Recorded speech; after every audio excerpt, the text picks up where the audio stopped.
Good morning. Welcome to my paper on processing and storytelling with Gaia DR2 data. This was written by me and my coworker Milan Bott, who is one of our engineers at the Academy of Sciences, and unfortunately will have left the Academy by the time I get back. He's an incredibly valuable asset, but we will have a job opening in our engineering department. Just to let you know. I'm also doing this paper for my mom's high school class next week, so I'm going to skip over some basics. I assume you guys are familiar with constellations. And significantly are familiar with the basic idea of proper motion, that stars move through the universe across time. And perhaps you have even simulated proper motion in your planetarium. Significantly, most of the proper motion data we have comes from a single satellite mission, the Hipparcos satellite, launched by the European Space Agency in the 1990s. The Hipparcos satellite and its derivative catalog, XHIP, the extended Hipparcos catalog, is pretty much the basis for the 3D stellar simulation used in almost all folded planetarium software. But it's not a perfect solution. Hipparcos only got good measurements for about 118,000 stars, which sounds like a lot when you consider we can only see like 6,000 with the naked eye. But when you consider there's hundreds of billions in the Milky Way, not so good. Also, its proper motion measurements are quite incomplete. So if you look at Rigel in particular, Rigel's not moving at all, and it probably should be. A lot of stars in Hipparcos just didn't have proper motion measurements.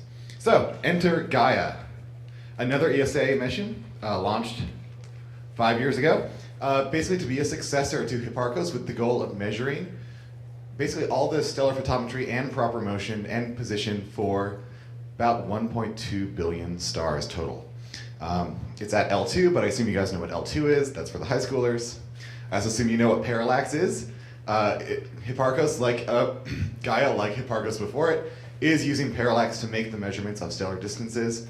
And the result, published by ESA, is something that looks like this. You can make an all-sky map out of this. This is the density coverage map, so it shows you where Gaia measured stars. And it does a really good job of outlining our Milky Way galaxy, because stars concentrate along the galaxy, as well as large and small Magellanic Clouds, things like that. It is picking up light sources outside of the galaxy too. It also is doing photometry, so it's giving us color information of the stars. This map is cool. It's not necessarily as useful for us as a planetarian as expected, because it's basically color coding stars on just are they redder or are they bluer.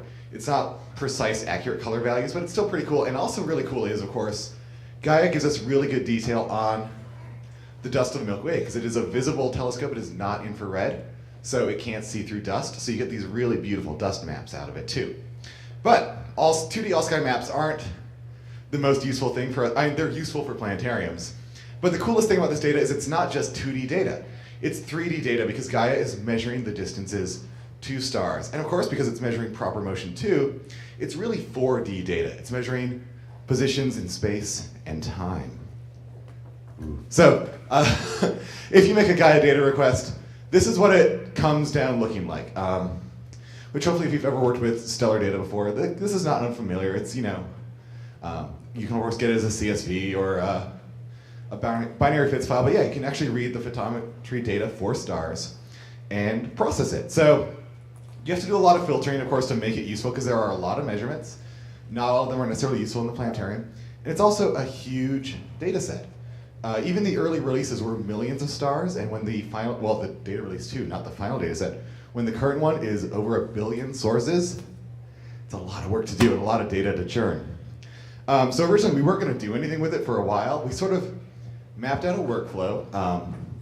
If you are or know any programmers, everyone always recommends like, oh yeah, map out what you want to do on paper first. And I feel like people never really do that very well.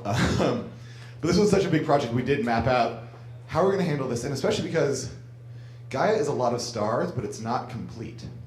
A lot of the bright stars that are familiar to us in our night sky, like say Sirius, are not currently measured by Gaia. So Gaia isn't just a drop-in replacement for Hipparcos.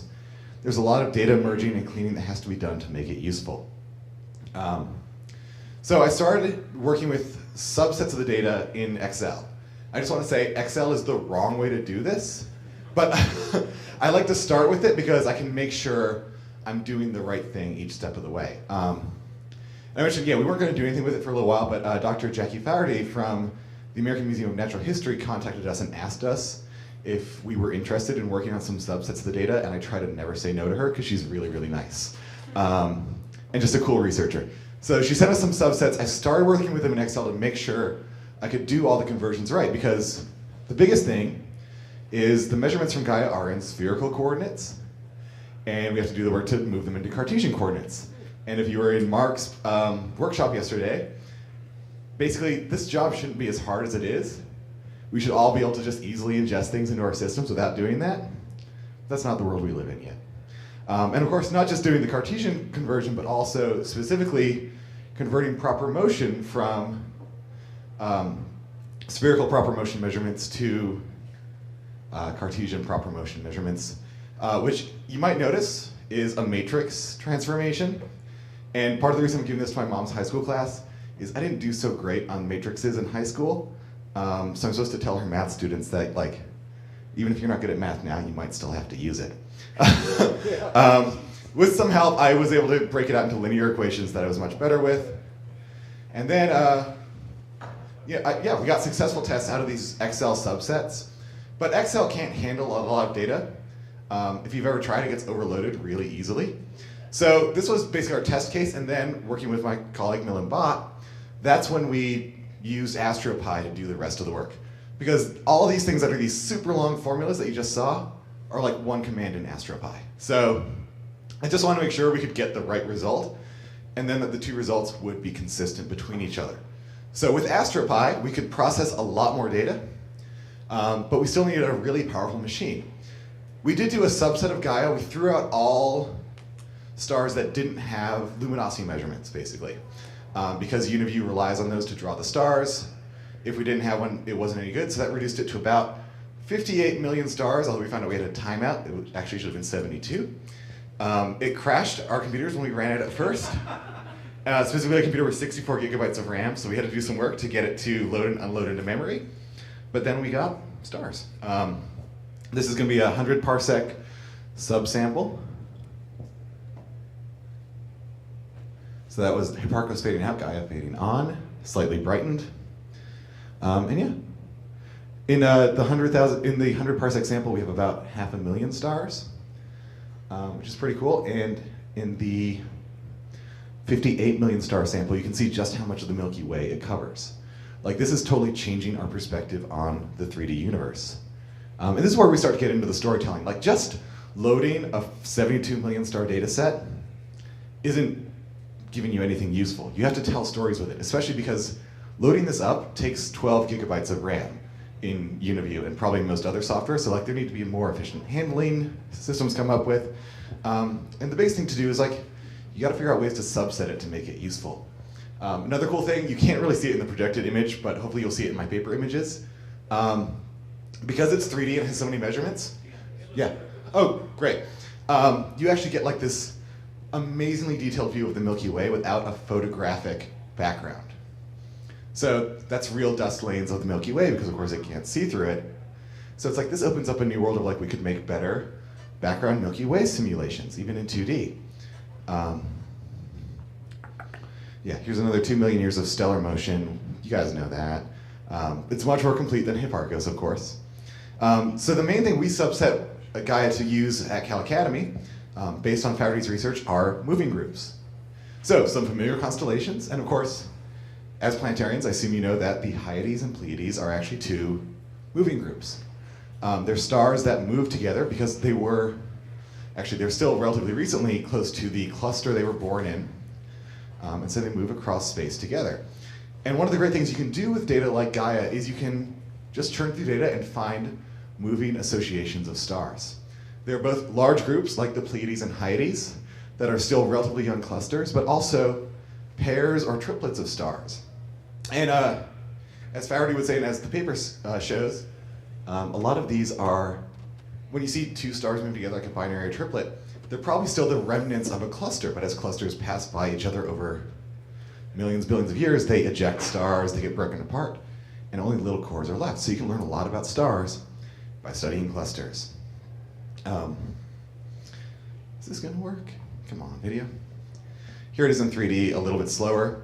But a cool thing about Gaia is it can be used to discover new clusters that were unknown before. So there's some very recently published research by Faraday and her colleagues, and you're about to see. These are all the known existing clusters. And through their research, they found this other single enormous association. And once time starts moving in a second, you're going to see a lot of stars move, and I'm out of time. Into question time. Yeah, it's not worth it. People should ask questions.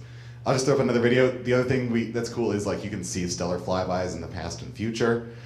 So like in 1.3 million years, the solar system will have a second star in it. But read the paper. That has all the details. Does anybody have any questions for Dan? And I'll bring you the microphone. Sorry, I talked so fast. I had a lot to say. What did you mean by that last comment about the sun? There'll be another star? So what we're seeing right here is Yeah. you can see stellar flybys in the Gaia data. So we know that stars pass by each other. We don't 100% know the frequency of it. There have been some statistical analyses on it. But we know from proper motion analysis that about 70,000 years ago, a star called Scholz's star passed very close to the Oort cloud. Unfortunately, Scholz's star is not one of those measured by Gaia. And it's been suspected for a long time that this star, Gliese 710, is going to pass very close to the solar system. Based on Gaia measurements, we now know it's going to get within 20,000 AU of the solar system. It's going to pass inside the Oort cloud, only a little bit beyond the Kuiper belt, and this very faint red dwarf star will be a negative 2.2 magnitude star in our sky. It won't become part of the solar system. It will obviously cause some cometary disruptions, and this is important because this may be tied to extinction events. And also, one thing that I think was very cool that Faraday put it is like, if there are planets around Gliese 710, and if humans can make it 1.35 million years into the future, that's our best shot for interstellar travel. Like, it's gonna be a few years to get to another star. And I'm done. Out of time. Thank you, Dan. Thank you. Check out the paper in the proceedings. It has a lot more detail.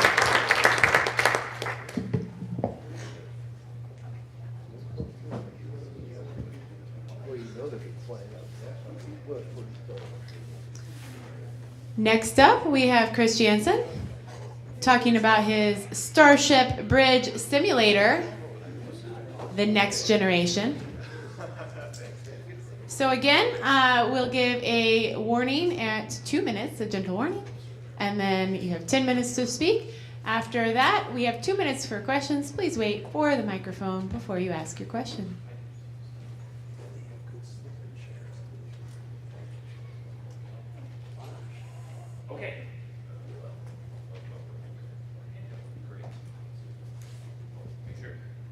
Okay. Good morning, everybody. Nice to be here. Thanks for coming to my paper talk. How many of you guys saw Artemis in the last, must have been 2 years ago, a couple of years we were at a workshop in the hospitality suite, we ran it. Yeah, you're smiling a little bit because it was a little more fun in the hospitality suite. We had to put Ron Proctor on depressants to calm him down, if you remember that.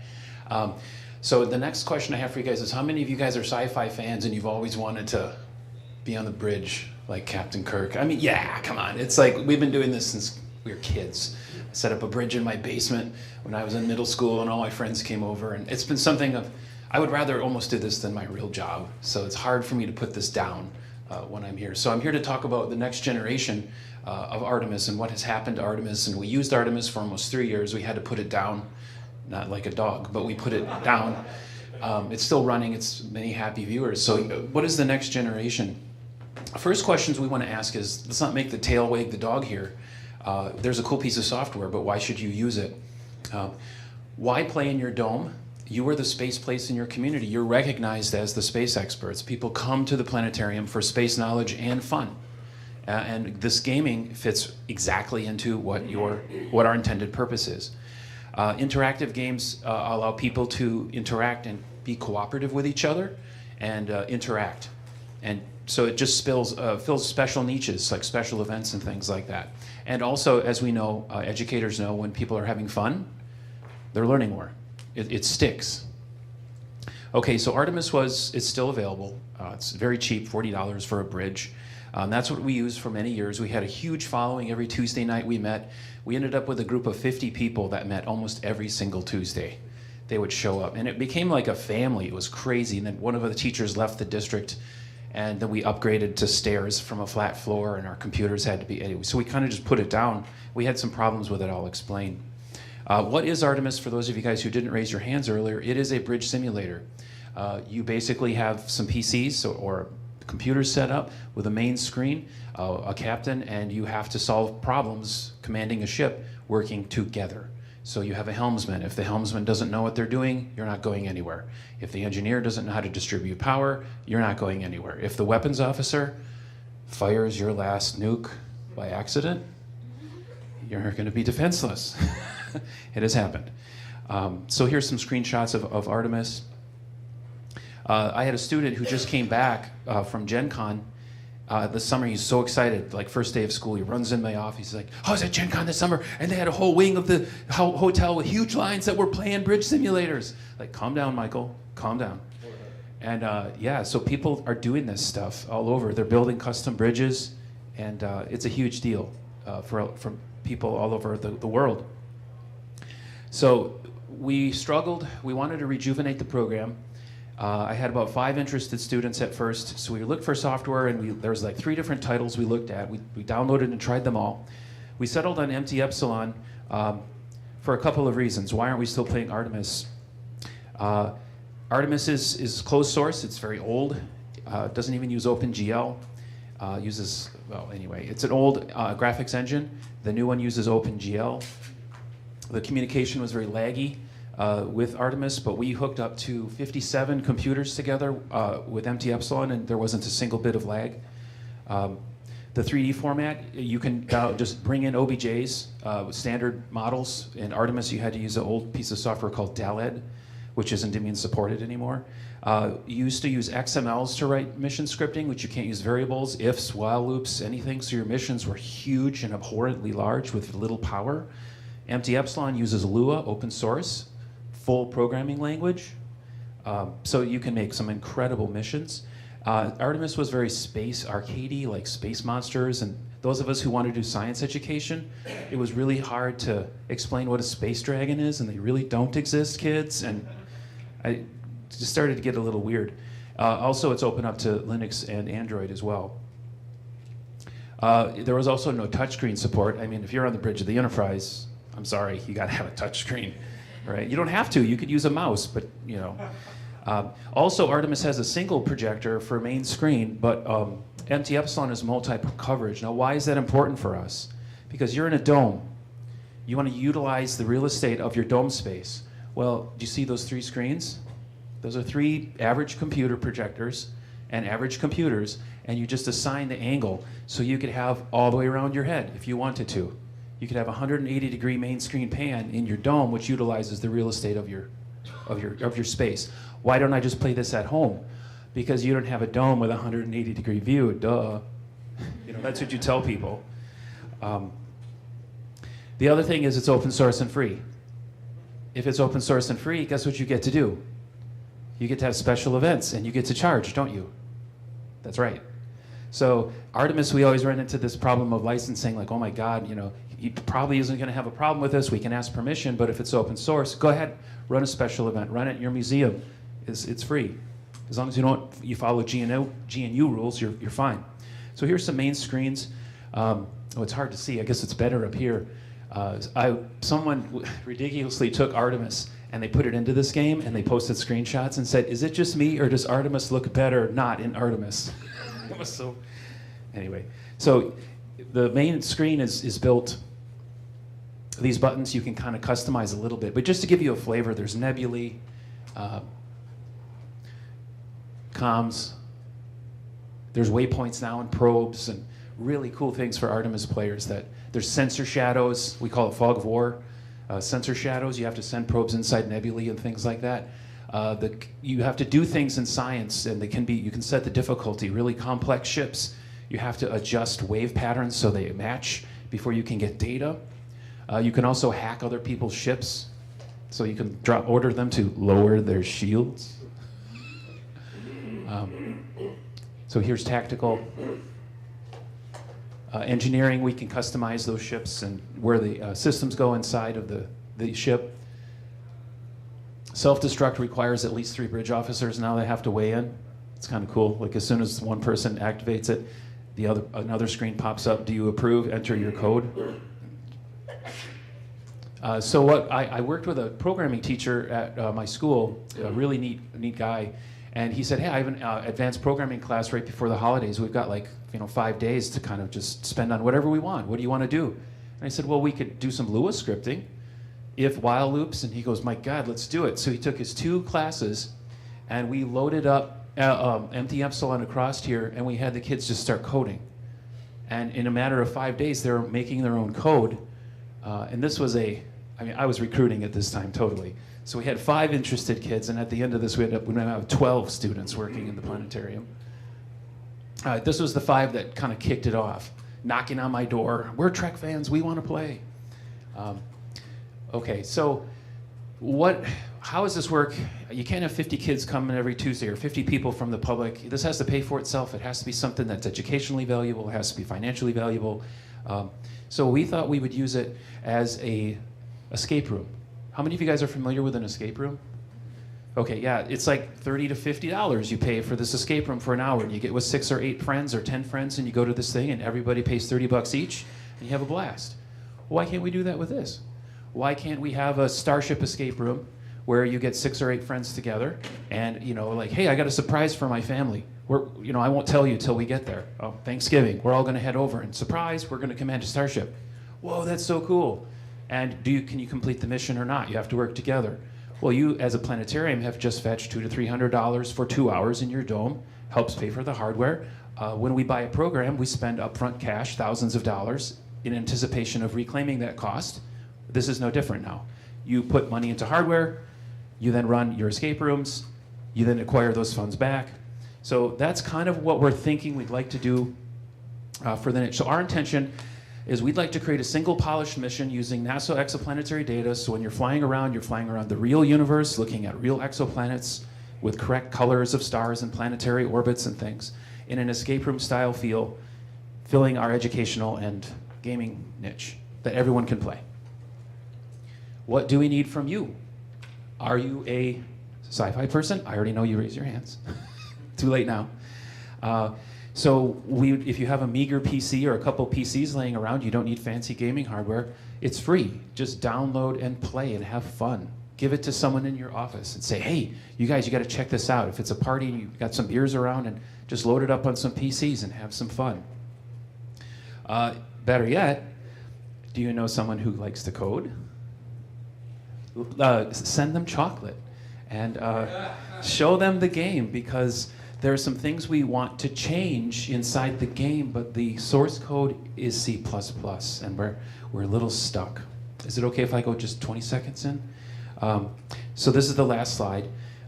It's called Empty Epsilon. If you Google search it, or you go to this website, you can download source code. If you want, you could begin playing it immediately. So I hope you join us. Join us. We need you. Thank you guys very much. Question? I have 1 minute, 30 seconds for questions. Anyone have any questions? I'll pass the mic.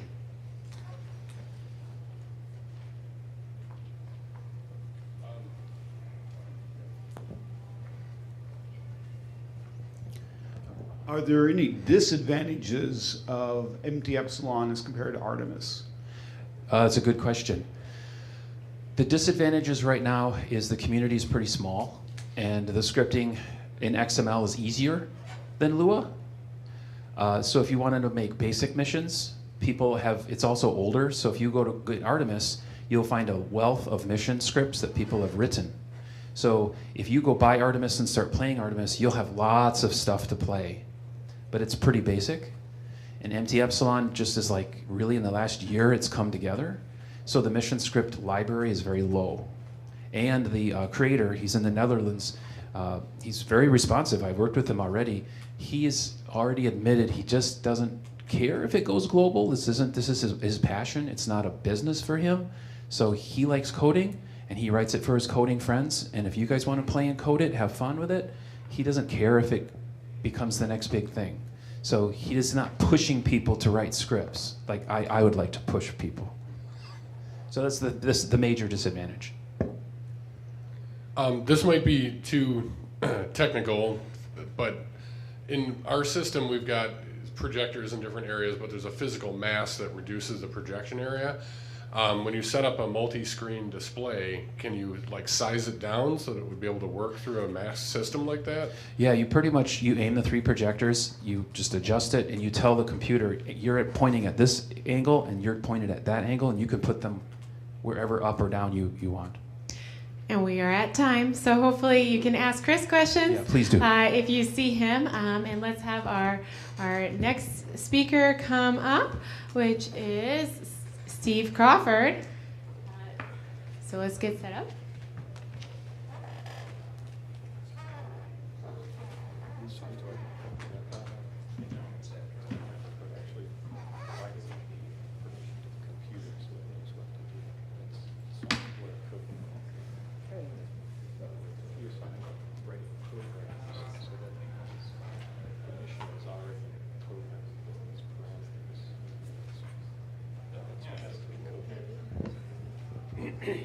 So we have a few minutes left in our introduction period, so we'll make sure to stay on time.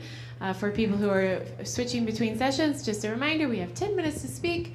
I'll give a warning at 8 minutes, and then we have 2 minutes for questions, and please wait for the microphone.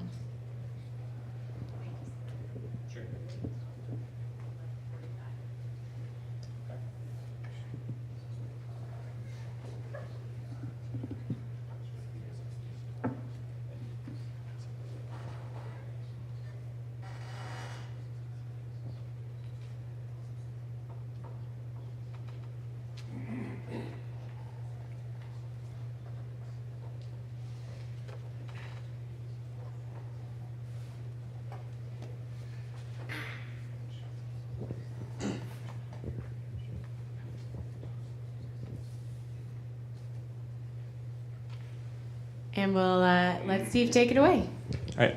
Hello, everyone. My name is Steve. I work at the Kalamazoo Valley Museum in Kalamazoo, Michigan. This is actually my first GLPA, so I want to thank you all. It's been pretty fun. So I know there are already quite a few of you here who use and are pretty familiar with Git, but there may well be others who are not familiar with Git that could benefit from using it. We have benefited in our dome from using it in a number of ways. So Git is, first of all, a version control software. It allows you to do a number of things. You can track changes to code. You can revert back to previous, you can revert changes, so you can go back to previous versions of coding, and this can be pretty helpful if you manage to completely screw up a script and it looks nothing like it did, 2 hours ago when you started working on it. And you can just wipe all that and go back, but not lose everything. You don't have to start from scratch. You can go back to basically an earlier snapshot. So I've started using Git with, we have a Digistar 6 system, and we do a lot of coding for that in the Digistar scripting language. And that can get a little hairy moving. We have a workstation up in our office, which is on the 3rd floor of our museum. And then, of course, we have the dome, which is down on the 1st floor. And typically what we do is put some script files on a flash drive and run downstairs and see if it works, and then maybe make changes down there, and then we end up with 8 different versions of the same file, and maybe some of them are upstairs and some of them are downstairs, and we can't remember what's upstairs. Did I make that change downstairs? Is it ready to go for the show? So one of the biggest reasons that I started using Git in our planetarium is not to track changes, but rather to have a really easy way to sync projects from our office to our dome and make sure that they're up to date and they're ready for whatever show we're doing. On tracking changes, you do have to get used to seeing a log of your failures, which can be helpful or frustrating. As you can see here, I forgot to have stars in my evening sky at one point for a program that I was working on, but it is nice to be able to look at a log of what you have done and when you did it. It is a memory aid in that way also. And Git is very flexible. In our planetarium, we have just a pretty simple setup. We have the workstation, we have the dome, and then I have set up a server just to host Git repositories. Repositories are the way that Git tracks a project. A repository is essentially a project. And so I have repositories for all of our shows that require scripting. And you don't need to have a separate server. You could just have it all on the dome. You could have it on one computer. It can be used locally. So if you don't have a lot of things, it can still be useful to track changes, though if possible, it is probably better to have that on a separate system, just as a way to back things up. And you can go the other way, of course, also. If we were much larger and we had a lot of workstations or multiple domes, this would, again, be a good way to keep all that organized well. And if you have multiple workstations with single users for each of those workstations, which we do not, we have 3 people using the same workstation, you can track who made what changes, and that way you know who to blame when everything goes wrong. Or not, if you're feeling magnanimous. But the point I would like to make is that Git is usable at all scales, and I think everyone can find some use out of it if they do any kind of scripting in or programming in their planetarium. So I did run into a few problems using Git with Digistar. The biggest problem is that Digistar, for a reason that I've yet to figure out, but I'm hoping someone at ENS will be able to answer this at some point for me. Digistar, by default, encodes all of the script files that you create through the integrated script editor in UTF-16, or it says it does. I think it's actually slightly different, but regardless, Git reads those as binary files, and it can't quite track the changes. It can't show you the difference in the lines of your code, which is kind of a useful feature.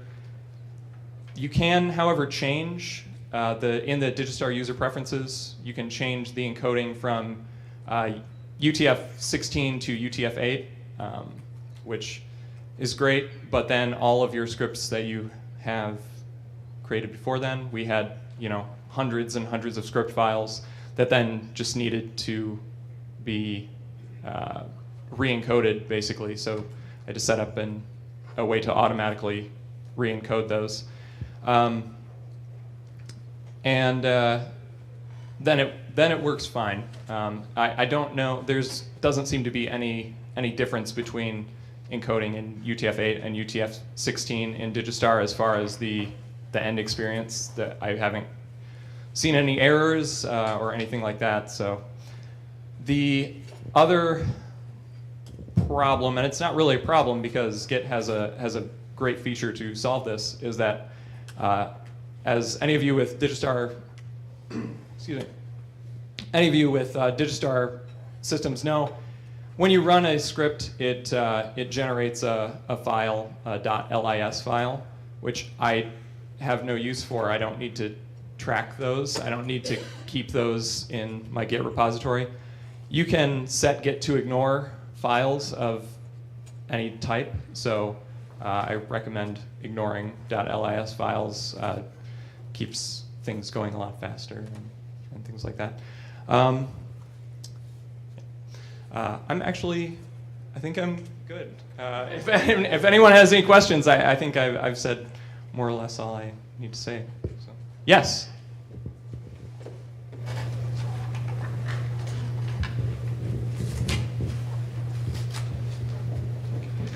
Hello, thank you. So the server that you have, is it necessary that that be a local physical hard drive? Can you use cloud storage as that server? When you say cloud storage, what do you mean exactly? What I mean is, do I have to buy a separate piece of hardware for my workstation dome to talk together via Git to share? Okay. Well, you don't need a server at all. You can run it locally, or you could, even if you have a workstation and the dome, your workstation could be the server or the remote for the dome. You can't use, when you say cloud storage, I think of things like Dropbox or Google Drive. That doesn't really work. I have it's not hardware, but I have I'm blanking on the word, I'm sorry. No, it's a virtual machine. I bought server space, basically, for. That was what I was referring to. Yeah, I bought server space for a couple dollars a month. I have it's actually running on my personal server right now, though our institution is working on putting something so it's, not all of our Digistar files aren't on my, personal server. Hopefully that answers your question. It did, thank you. Couple questions I wanted to kind of combine. One is your server running on the same operating system as Digistar and your workstations? Because obviously those are Windows only. And I forgot the second one abruptly. So you can That's answer fine. that. You were so ready to answer it then. Yeah, that's a great question. I should have said Git is available, of course, on every operating system. My server is running Git on Linux, on Debian. Digistar, of course, is on Windows. You can still use Git on Windows. Git has a ton of graphical user interfaces available, of course, which I have found very helpful because I have a strong technical background with programming and things like that, but a couple of my coworkers do not, and it's helpful for people to have buttons to press rather than having to remember to type commands. So Windows has a lot of GUIs available. Thanks, Stephen. So I think version control is a super important thing that we generally do a terrible job with. So this is great. Why not use a service like GitHub? That's a great question. For us, it is just because administrative hoops. You could use GitHub. GitHub, for those who don't know, is basically hosted Git storage. You absolutely could use GitHub. I would be fine with that, but the institution I work in is big and has a lot of decision makers, and I just thought it was easier to. I didn't. So I don't actually have a question. I just want to say that I did this with Digital Sky a few years ago, and it made vast improvements to my quality of life. So if it seems at all intimidating, trust me, it is worth it. You should do it. I just wanted to echo that. Last question. Okay, I remember my other part. Is your synchronization routine manual or automatic? And if one, why not the other? It's manual. I honestly had not considered making it automated, so I guess that's the answer to your second question of why. Just because I hadn't thought of it. But no, it's manual. You have to push things up to the remote server and then pull them down in the dome. So, or vice versa, which is part of the great thing is that we can make changes in the dome, and then they show up on the workstation. So. All right, thank you so much. Yes, thank you. And our last paper for this session will be Mark Reed speaking on the pursuit of a better mousetrap, constructing an effective analog monitor filter for a planetarium council. So we have a few minutes to get set up.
So I'm live.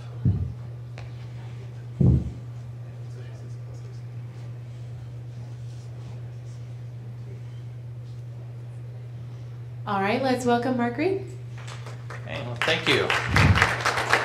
I know that I have a mouthful with that, but the idea is pursuit of a better mousetrap is really, there are lots of ways in which people have constructed filters for their monitors to basically solve a number of needs.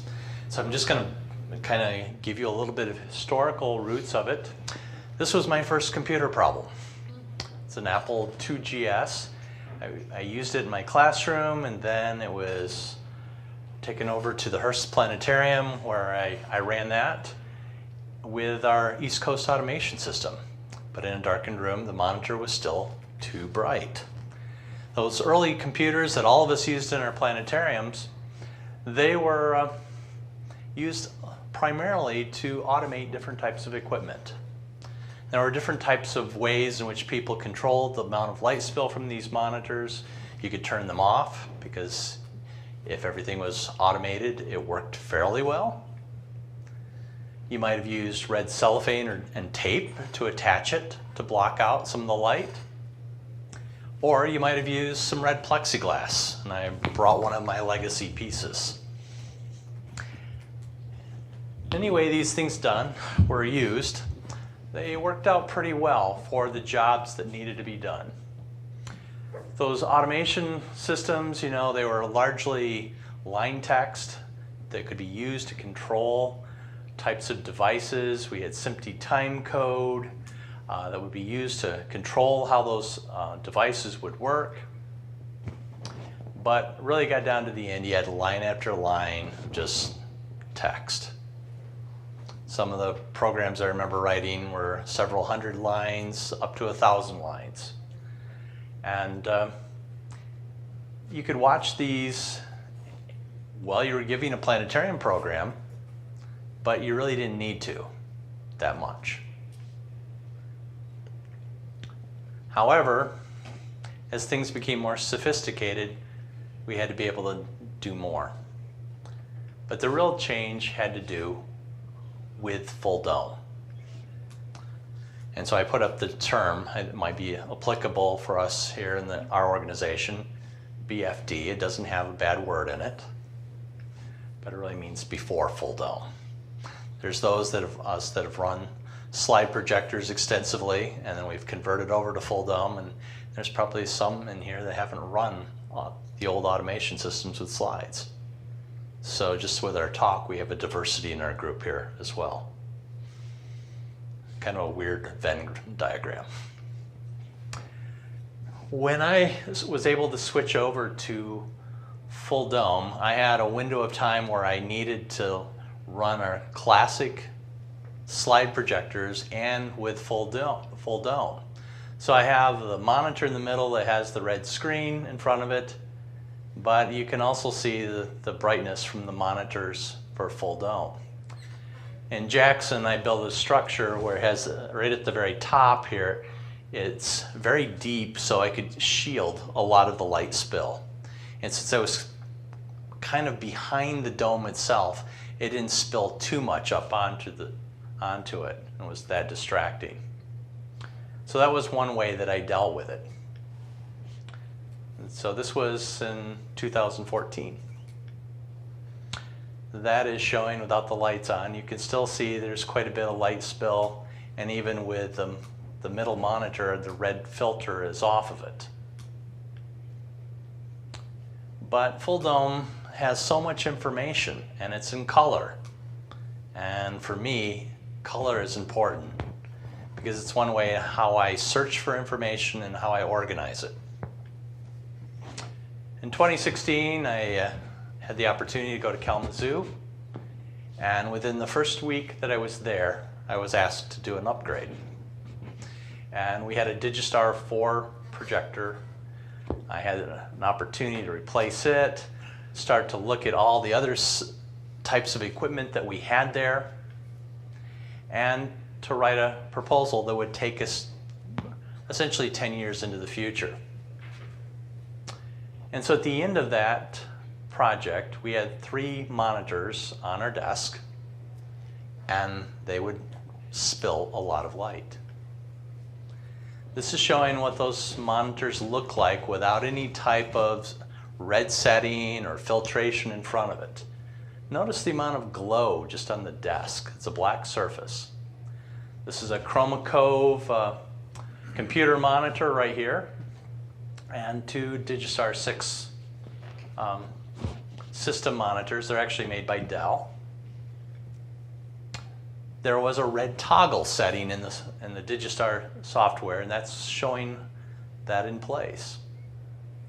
So that was one way we could deal with it, but everything's pretty much in red. And that's my coworker. Without any filters there, we looked like we were kind of glowing to our audience. And so we needed to do something. It was just simply too bright. So I started to look for some solutions. I figured there had to be some other way, whether we were using red plastic or using other things. So I contacted a plastic company. I had 2 goals in mind. One, I wanted to display full color. The second was that I just wanted to reduce the overall amount of light spill. How much light was actually transmitted beyond the monitor. So one of the companies that I contacted was named ePlastic, and this address and information is in the proceedings.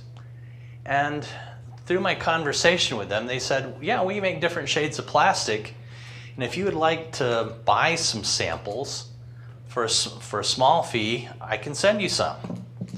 And I was able to get 5 shades, not very big plates. 2 shades of gray and 3 shades of bronze. And they had different numbers, so what it meant is that each color transmitted a certain amount of light. Well, having these allowed me to go into the dome and experiment. And you can get an idea just as I hold these up, because the slides really don't show it much justice. You can see through them, but also as I hold them, you can see that if they overlap, there's a different set of properties. So experimenting in the dome, I selected a couple that I thought would work. Now, one of the pieces of information that was important, it didn't matter whether it was an 1/8 inch thick or a 1/4 inch thick. The amount of light transmitted through it was the same percentage. So the experiments in the dome, in the darkened room, allowed me to pick an optimum combination. And so those numbers, the specific ones are 2370 and 2074. You won't remember those, but in the proceedings you can get that information if you choose to order some. So when you order this material, you can get it in sheets 2 feet by 4 feet. You can have it cut to size if you pay a shop fee, or you can do it yourself. So I opted to say, well, I have 3 monitors. What size do I need? And I was able to figure out I could get 3 monitors out of one 2 by 4 foot sheet and still have some left over. Just know that it will also have some type of protective paper covering on that. That's good to know as you're constructing things because it'll prevent you from scratching up the plastic. So how am I going to attach these to the monitors?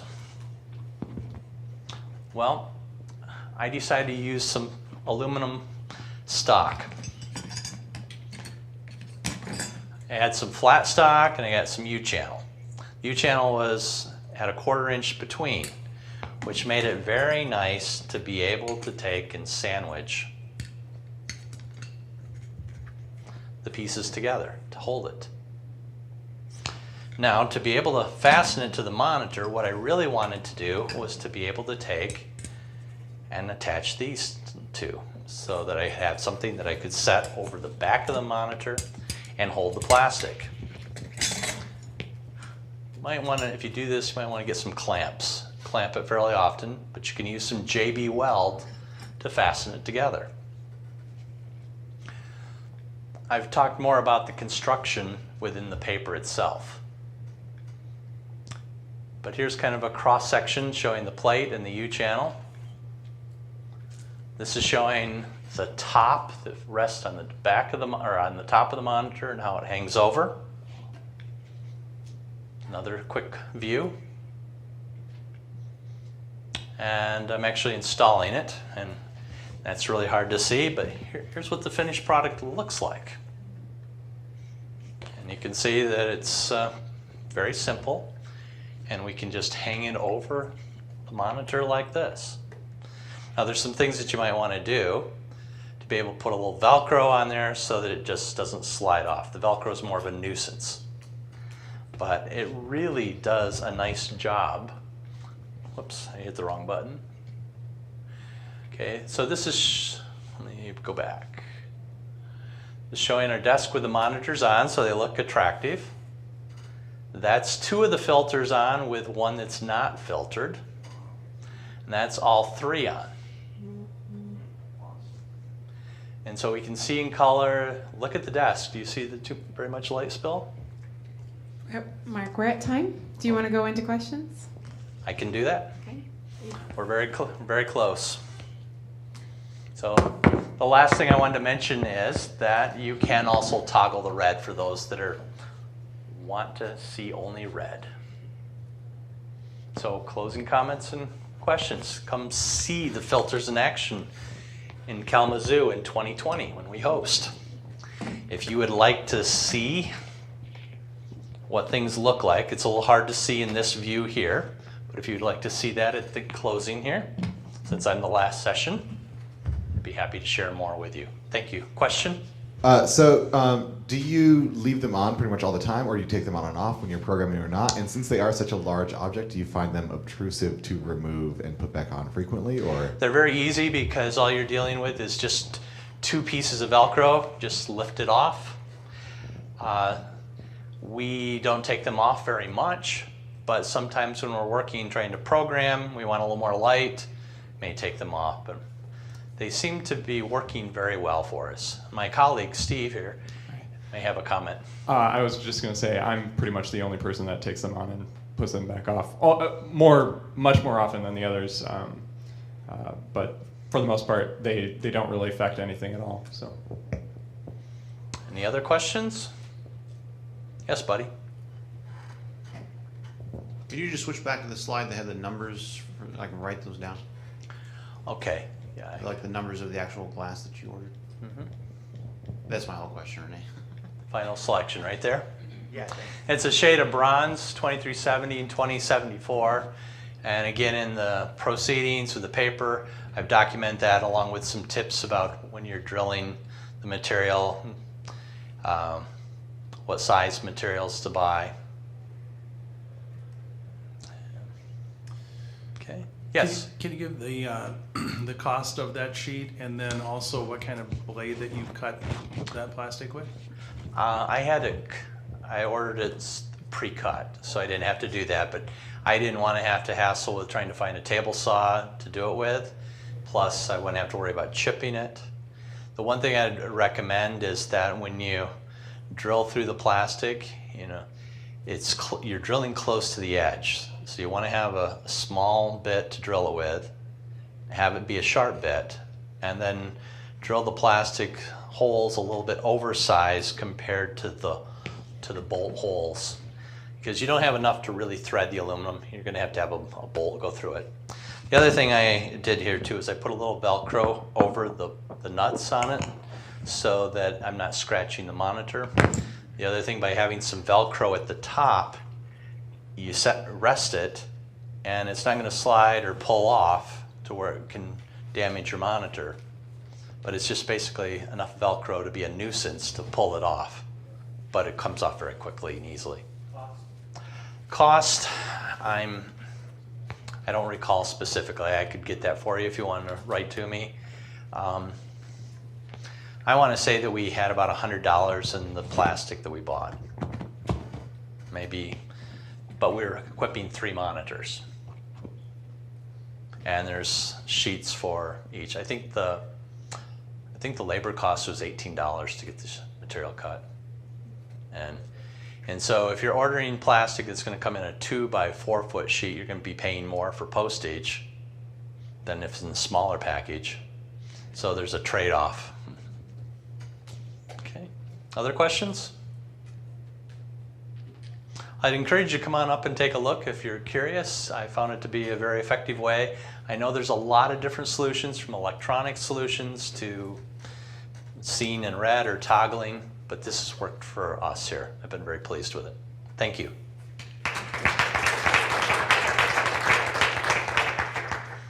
And that concludes paper session 2A.